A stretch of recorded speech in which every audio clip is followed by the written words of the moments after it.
Avant de plonger dans cette histoire incroyable, pensez à vous abonner à la chaîne et à activer la cloche. Ici, chaque récit a quelque chose à dire, et vous ne voudrez pas en manquer un seul. L'hôtel Étoile du Midi était réputé pour son luxe discret et son personnel impeccablement formé. Les lustres en cristal diffusaient une lumière douce sur les marbres blancs, tandis que le parfum subtil des fleurs fraîches flottait dans l'air. Pourtant, ce matin-là, une tension inhabituelle planait dans le hall. Un homme entra, élégant, la démarche assurée, portant un costume sur mesure et un attaché-caisse en cuir brillant. Ses cheveux noirs, soigneusement peignés, et ses yeux sombres reflétaient une intelligence vive et une autorité incontestable. Mais lorsqu'il s'adressa à la réception, parlant rapidement en japonais, un silence gêné s'installa. Les employés, déconcertés, échangèrent des regards anxieux, aucun d'entre eux ne comprenait un mot. Le milliardaire japonais tenta de répéter ses phrases, avec des gestes précis et une politesse extrême, mais en vain. La frustration commençait à teinter son visage parfaitement impassible. Des clients attendaient derrière lui, impatients, ajoutant une pression supplémentaire. Il semblait soudain, humain. Comme si tout le pouvoir et la richesse qu'il possédait s'étaient évaporés face à cette barrière linguistique. C'est alors qu'une jeune serveuse, portant un uniforme bleu élégant mais simple, s'approcha. Elle avait remarqué son malaise, et sans hésiter, lui adressa la parole en japonais, sa voix claire et douce résonnant dans le hall. Les yeux du milliardaire s'écarquillèrent, un sourire inattendu éclairant son visage. Pour la première fois depuis son arrivée, il semblait détendu, presque reconnaissant. Le personnel observa, silencieux, le miracle qui venait de se produire, à travers quelques mots, une barrière invisible venait de tomber. Et dans ce sourire échangé, dans ce simple échange linguistique, se cachait le début d'une histoire qui allait transformer l'hôtel, le milliardaire et la jeune serveuse de manière inattendue. Car parfois, une langue n'est pas seulement un outil de communication, elle est la clé qui ouvre les portes de l'empathie et du destin.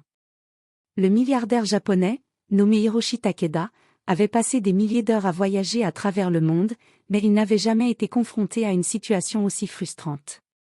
L'hôtel Étoile du Midi, réputé pour son excellence, semblait soudain irréel, malgré ses murs luxueux et son personnel soigneusement formé, personne ne pouvait le comprendre. Hiroshi s'apprêtait à quitter le hall avec un soupir discret lorsqu'une voix claire et assurée s'adressa à lui. « Bonjour, monsieur.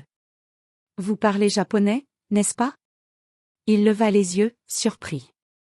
Devant lui se tenait une jeune serveuse, Élodie Martin, 22 ans, aux yeux pétillants de curiosité et à l'allure simple mais élégante. Elle portait l'uniforme bleu marine de l'hôtel, impeccablement repassé, et son badge indiquait « Service restaurant ». « Oui, merci, vous parlez japonais ?» demanda Hiroshi, ses mots lents, presque hésitants, comme s'il ne croyait pas à cette chance. Élodie sourit, légèrement embarrassée mais confiante. « Je l'ai appris à l'université, et j'ai voyagé au Japon pour quelques mois. Je peux vous aider. » Soudain, l'atmosphère changea. Les clients et le personnel se turent, observant la scène comme un moment suspendu. Hiroshi sentit une vague de soulagement, enfin, quelqu'un comprenait ce qu'il disait. « Je dois régler un problème de réservation, » expliqua-t-il, ses mots coulant maintenant naturellement. « Il y a eu une confusion dans votre système. » Élodie l'écouta attentivement, traduisant au besoin pour le personnel, et résolut rapidement la situation. Ce petit miracle éveilla en Hiroshi un sentiment rare, la chaleur humaine. Il n'était plus simplement un homme d'affaires puissant, mais quelqu'un capable d'éprouver de la gratitude et même, un peu d'amusement. Avant de partir, Hiroshi posa une question simple mais sincère, « Vous travaillez ici depuis longtemps ?» Élodie haussa les épaules. « Pas trop, mais j'aime aider les gens. Et je suis heureuse de pouvoir parler votre langue. » Ce simple échange scella une rencontre improbable, dans le luxe impersonnel de l'hôtel, deux mondes différents venaient de se toucher. Et personne, ni Hiroshi ni Élodie, ne se doutait que cette rencontre allait déclencher une série d'événements qui changeraient leur vie de façon inattendue. Le lendemain matin, le hall de l'hôtel Étoile du Midi était animé comme toujours. Mais pour Hiroshi Takeda, la routine habituelle semblait soudain remplie de nouvelles promesses. Grâce à Élodie, la barrière de la langue n'était plus un obstacle, et il se sentait pour la première fois à l'aise dans cet endroit étranger. Alors qu'il descendait de l'ascenseur, Hiroshi remarqua un mouvement inhabituel près du restaurant de l'hôtel. Un client en colère gesticulait, parlant fort dans une langue que personne ne comprenait. L'atmosphère devint tendue, les employés, hésitants, tentaient de calmer la situation, mais rien n'y faisait.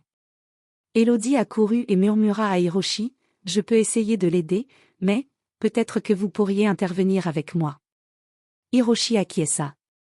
Pour la première fois, il se sentit réellement utile, non pas grâce à son argent ou à son influence, mais grâce à sa connaissance de la langue. Ensemble, ils s'approchèrent du client. Elodie traduisait doucement, tandis qu'Hiroshi parlait avec calme et politesse. « Monsieur, je comprends votre frustration. Nous allons résoudre ce problème immédiatement, » dit-il en japonais, ses mots précis et apaisants. Le client, visiblement surpris, sembla se calmer. La tension dans la pièce diminua, et bientôt, le problème fut résolu grâce à la collaboration inattendue de Hiroshi et Elodie. Les employés les observaient, admiratifs, réalisant que la situation aurait pu dégénérer sans eux. Après cet incident, Hiroshi invita Elodie à prendre un café dans le salon de l'hôtel. Ce moment fut simple, mais chargé de signification. Entre deux gorgées de café fumant, Hiroshi parla de son monde, de ses voyages et des responsabilités qui pesaient sur ses épaules. Elodie, à son tour, partagea des anecdotes sur son travail à l'hôtel et ses rêves pour l'avenir. Un lien subtil se tissa entre eux, fondé sur la confiance, la compréhension et la curiosité mutuelle. Hiroshi ressentit quelque chose qu'il n'avait jamais ressenti dans ses interactions professionnelles, une véritable connexion humaine, pure et sincère. Alors qu'il quittait le salon, Hiroshi se retourna et dit avec un léger sourire, « Elodie, je crois que votre présence rend cet hôtel plus vivant. » « Merci. » Elodie rougit légèrement et répondit, « Je ne fais que mon travail, mais je suis heureuse de pouvoir aider. » Ce jour-là, un lien invisible se forma entre eux. Et même si Hiroshi n'avait aucune idée de ce que l'avenir réservait, une chose était claire, la rencontre avec Elodie avait changé quelque chose en lui, quelque chose qu'aucune richesse ne pouvait acheter. Quelques jours après l'incident du client mécontent, l'hôtel Étoile du Midi semblait retrouver son calme habituel. Pourtant, pour Hiroshi Takeda, chaque visite au restaurant prenait une saveur différente.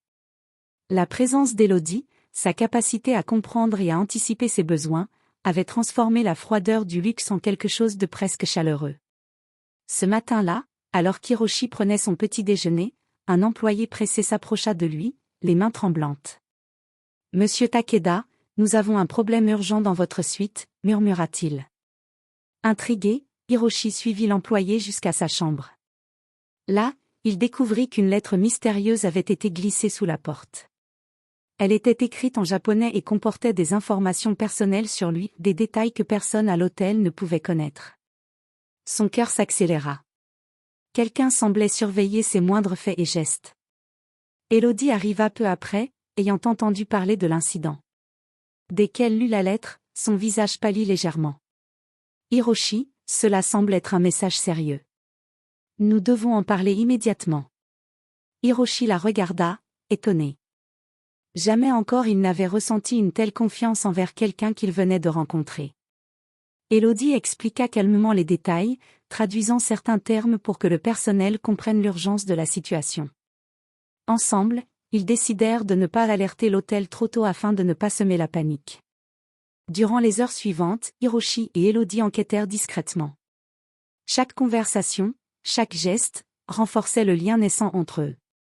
Hiroshi se rendit compte que son intuition et le soutien d'Elodie étaient plus précieux que n'importe quelle richesse ou sécurité matérielle. Enfin, grâce à la vigilance d'Elodie, ils découvrirent que la lettre provenait d'un ancien associé de Hiroshi, jaloux de ses succès et désireux de lui nuire. La menace fut neutralisée rapidement, mais l'expérience laissa une impression durable. Hiroshi avait trouvé en Elodie non seulement une traductrice habile, mais aussi une alliée fiable et courageuse. Alors qu'il respirait un peu, assis dans le calme de la suite luxueuse, Hiroshi sourit et dit, « Elodie, je n'aurais jamais pensé qu'une rencontre fortuite dans un hôtel pourrait me mener à cela. » Elodie, avec un léger rire nerveux, répondit, « Parfois, les coïncidences cachent quelque chose de plus grand, il suffit de savoir regarder. » Pour la première fois depuis longtemps, Hiroshi sentit qu'il n'était plus seul dans un monde étranger. Et pour Elodie, le sentiment d'avoir aidé quelqu'un d'important dépassait toutes ses attentes. Une nouvelle dynamique venait de naître, prête à les entraîner dans des aventures inattendues. Quelques semaines après l'incident de la lettre, Hiroshi Takeda avait commencé à apprécier chaque moment passé à l'hôtel Étoile du Midi. Mais ce matin-là, un événement inattendu allait transformer leur relation pour toujours. Alors qu'Hiroshi s'apprêtait à descendre pour le petit déjeuner, il aperçut Elodie en larmes, assise sur un banc près de l'entrée. Ses mains tremblaient, et elle semblait profondément troublée. Intrigué et inquiet, Hiroshi s'approcha avec précaution. « Elodie, que se passe-t-il » demanda-t-il doucement en japonais. Elodie leva les yeux, surprise par sa délicatesse. Entre deux sanglots, elle expliqua qu'un membre de sa famille traversait une situation critique au Japon, et qu'elle ne savait pas comment lui venir en aide rapidement. Hiroshi l'écouta attentivement, sentant sa détresse sincère. Sans hésiter, il prit son téléphone et contacta ses relations au Japon. Grâce à son réseau, il réussit à organiser immédiatement l'assistance nécessaire pour la famille d'Elodie. Quelques heures plus tard, Elodie reçut des nouvelles rassurantes, tout était pris en charge.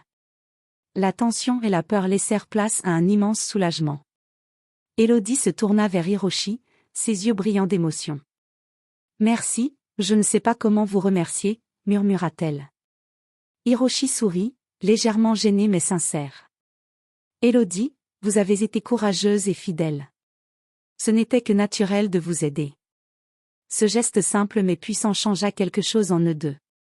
Hiroshi, habituellement réservé et distant, réalisa que sa richesse et son influence pouvaient avoir un véritable impact sur la vie des autres, mais qu'il avait trouvé en Elodie une personne digne de confiance et authentique. Elodie, de son côté, comprit que la relation qu'elle avait avec Hiroshi dépassait largement celle d'un employé et d'un client, un lien humain profond venait de se former. Dans le calme retrouvé du hall de l'hôtel, un sourire complice s'échangea entre eux. Aucun mot supplémentaire n'était nécessaire. Ce jour-là, une rencontre fortuite dans un hôtel avait évolué en quelque chose d'inattendu et précieux, la naissance d'une amitié sincère, d'une confiance mutuelle et, peut-être, d'un futur plus proche qu'ils ne l'auraient imaginé.